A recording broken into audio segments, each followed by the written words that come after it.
بسم الله الرحمن الرحيم. السلام عليكم ورحمة الله وبركاته. معاكم باسم الزمر، برنامج كرة مع باسم. أول حاجة نعزي أنفسنا، البقاء لله والدوام لله. والد الفنانة العظيمة ياسمين عبد العزيز، البقاء لله. ونعزي أنفسنا برضو، البقاء لله والدوام لله. وفاة الفنان فكري صادق. اشهر اعمال ناس كتير ما تعرفوش، اشهر اعماله فيلم سلام يا صاحبي، مسلسل سلسله دم، وكان اخر حاجه عاملها مع احمد العوضي مسلسل حق عرب. يلا بقى نتكلم عن الاخبار. منتخب، اول حاجه نبدا باخبار منتخبنا الوطني، ثم نبدا باخبار الزمالك، ثم الاهلي والحديث السخن على الاهلي واللي حصل مع الاهلي السنه اللي فاتت ان شاء الله تعالى. اول حاجه نبدا معانا اول خبر صار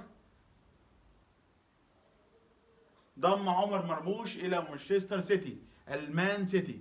الف الف الف مبروك لعمر مرموش، الف الف الف مبروك.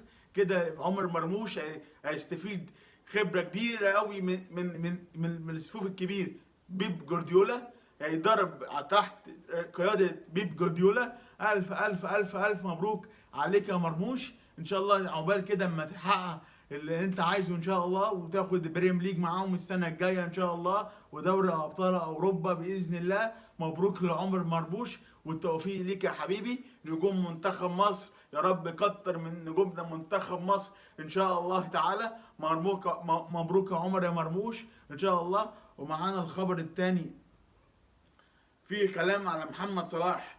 محمد صلاح يروح الهلال السعودي، ده انا اعرفه. بعد نهايه الموسم، هل محمد صلاح هيشوفه في الهلال السعودي مع الهلال في خلال كاس عالم الانديه؟ هنشوفه ونتابع خلال الفتره اللي جايه، خلال الايام اللي جايه هنشوف ونتابع صلاح مع الهلال السعودي ولا لا. هنشوف ونتابع كل الجديد باذن الله. ومعانا الخبر الثالث، ختاف الاسباني قدم عرض لابراهيم عادل. يعني ابراهيم عادل كان جاله عرض ميركاتو الصيف اللي فات، وبيراميدز رفض.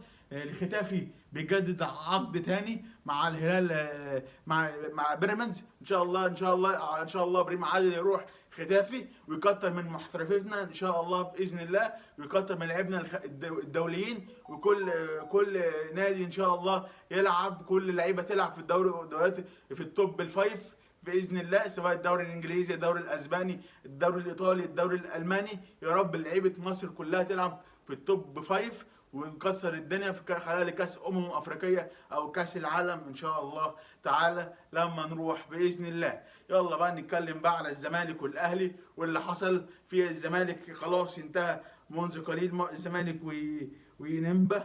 خلاص مبروك للزمالك صعوده، خلاص مبروك للزمالك وجماهيره ودونهم التأهل ودونهم الصعود. ألف ألف ألف مبروك للزمالك وجماهيره. خلاص كده إن الزمالك صعد أول مجموعة برصيد 14 نقطة. مبروك الزمالك والمصري برضو صعد أول مجموعة. بس هنتكلم الأول على تحليل الزمالك. النهاردة الزمالك لعب حلو قوي قوي قوي قوي، ضيع قد ما ضيع، بس جاب جون الدقيقة 29 على مصطفى شلبي. ثم بالدقيقة ثم الزمالك يسجل في الدقيقة 47.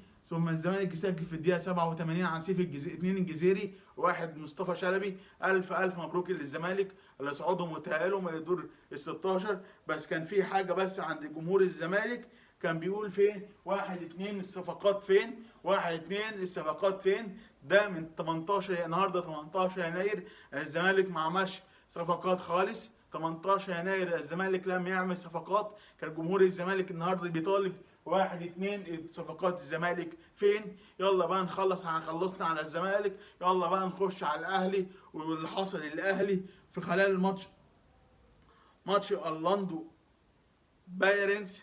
نشوف اللي حصل مع الاهلي وخلال ماتشات الاهلي واورلاندو بيراميدز.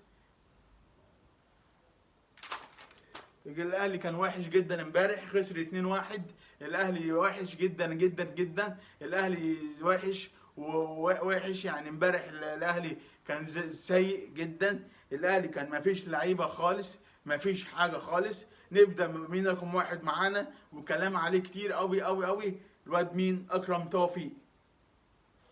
اكرم توفيق، اكرم توفيق عايز يمشي مع الاهلي. مع السلامه يا اكرم، مع السلامه والقلب يدعي لك. انت عايز تمشي امشي.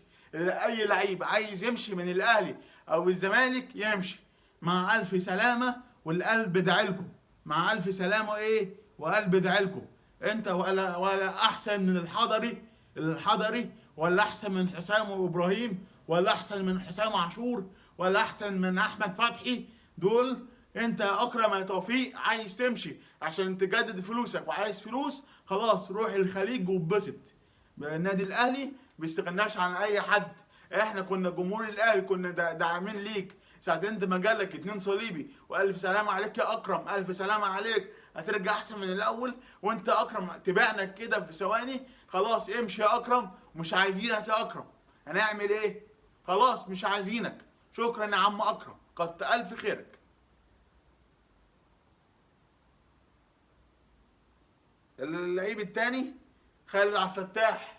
يا خالد انت مش لعيب النادي الاهلي، فنانة الاهلي تقيلة عليك يا عم خالد.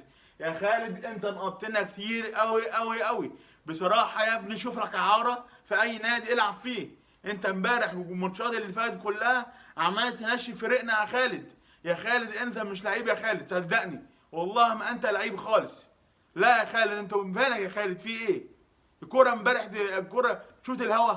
انتوا امبارح يعني جون ده داخل فيك انت غلطتك الاولى. الكرة دي ما تخشش في عاوز بيلعبوا خماس يا خالد عبد الفتاح. ياسر ابراهيم ورامي ربيعه، ياسر ابراهيم ورامي ربيعه لو راحوا كده لكاس عالم الانديه ولعبوا كده للدور الثاني، والله هناخد على 5، هناخد لما نشبع. الاجوان امبارح تدخل فينا ما تدخلش في عيال صغيره بيلعبوا خماسي. والله العظيم الاجوان لو انا كان عندي حقوق اجيب الاجوان والله هجيبها. الاجوان ما ينفع تدخلش فينا، احنا بنلعب خماسي يا رجاله، ما ينفعش كده. كوكا، انت لعيب يا كوكا، لاعب مش باك ليفت. كوكا حلو قوي في الخط نص، بس باك ليفت وراه شوارع، وراه شوارع يا كوكا. كوكا لعيب خط نص مش باك ليفت. كوكا لعيب يلعب جنب السولية، يلعب جنب ديانج، يلعب جنب مروان عطية. لعيب كوكا. كوكا باك ليفت لا، احلى حاجة 6 أو 8 في الملعب. باك ليفت لا، باك سنتر بقى خط نص 6 أو 8. كوكا حلو في الحتة دي، إما باك ليفت لا تحمله لا.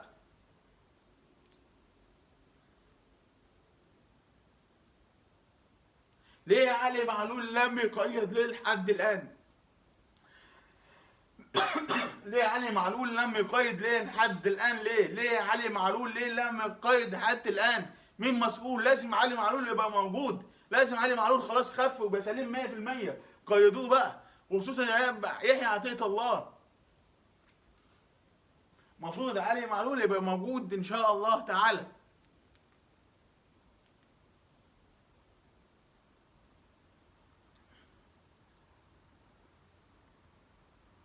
احسن لعيب امام عاشور، بس ركز وبلاش الحركات دي، بلاش البالونه تاني، وبلاش تعمل كده وتعمل كده. انت لعيب كبير يا امام، انت لعيب كبير، ابوس على دماغك، ركز في الكوره. هم حاجتين ابعد عنهم، ابعد عن كهربا وركز في الميديا. ابعد عن الميديا وكهربا، ابعد عن الاثنين دول، الميديا وكهربا. لو بعدت من كهربا والله العظيم هتبقى هداف الدوري وهداف النادي الاهلي وهداف منتخبنا الوطني. ابعد عن الحاجتين دول، الميديا وكهربا، عشان خاطر يا عم امام. ركز في الملعب يا امام، وبلاش الحركات دي بعرض والله وحياة والديك الاحياء والاموات. والنبي بلاش الحركات دي، بلاش يا امام عاشور، عشان خاطر ركز في الملعب بس. ركز في الملعب وحياة والديك، ركز في الملعب. انت امام عاشور لعيب كبير، ركز في الملعب بس. ركز في الملعب يا امام، وابعد عن الحاجتين، ابعد عن الكهرباء والميديا لو سمحت يا امام، لو سمحت.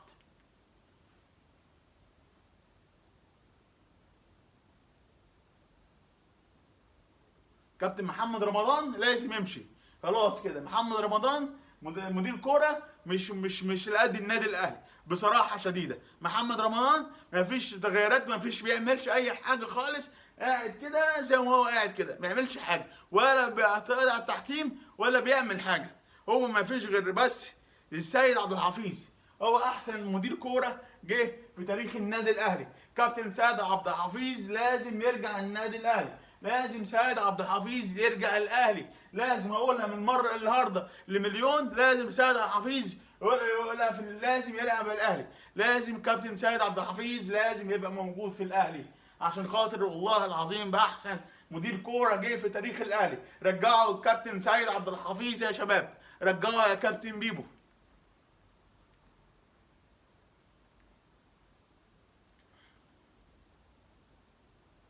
يا كابتن بيبو النهارده 18 وداخلين على 19، فين الصفقات يا كابتن بيبو؟ النهارده 19 داخلين على 20، فين الصفقات يا كابتن بيبو؟ فين الصفقات يا كابتن بيبو؟ والتدعيمات يا كابتن بيبو؟ عايزين مدير متعاقد يا كابتن بيبو. فين ايام الكابتن عادل القيعي كان بيجيب، ايام الكابتن عادل القيعي جاب الدولاب اسماعيلي كله. جمهور الاهلي زعلان غضبان حزين على الاداء امبارح يا كابتن بيبو.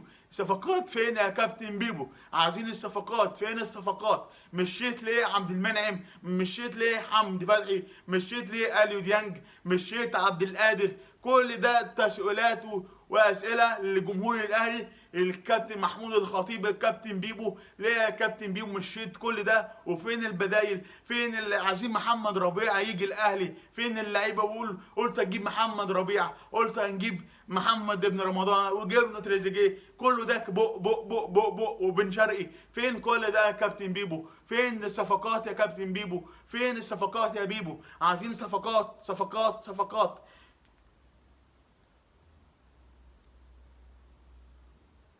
يعني الجمهور الاهلي كله زعلان، الجمهور الاهلي زعلان يقول فين الصفقات؟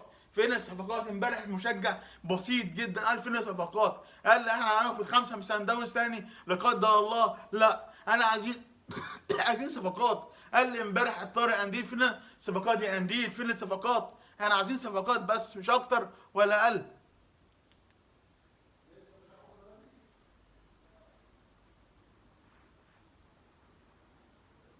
وكمان امبارح المترجم كان كوره كان بيقول حاجه ترجمها غلط. لا يا كابتن ما ينفعش كده، ما ينفعش ترجم قول للناس الحقيقه، ما ينفعش تقول كده، ما ينفعش خالص.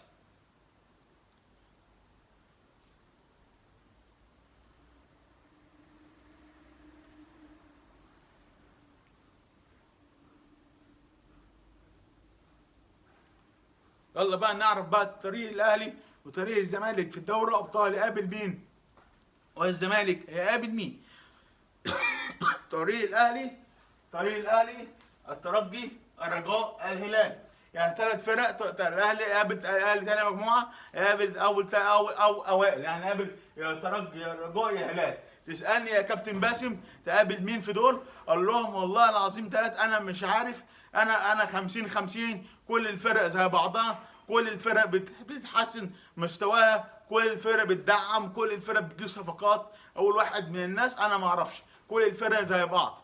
قال بس الحمد لله المره دي الميزه الماتشات كلها تبقى يعني يا اما ليله العيد او ايام العيد او تاني ايام العيد، مش عارف حسب اللي كان. في ماتشات العوده بتبقى كلها في شهر 4 باذن الله. المره دي الدور 8 خارج رمضان كويس، يعني عشان نلعب براحتنا ونشجع براحتنا ونتفرج براحتنا ونحلل براحتنا. تم بقى طريق الزمالك، شباب قسطنطينية الجزائري، نادي السيت ليدوش السنغالي، ونادي اسك السويسري باذن الله. ده طريق الزمالك وده طريق الاهلي.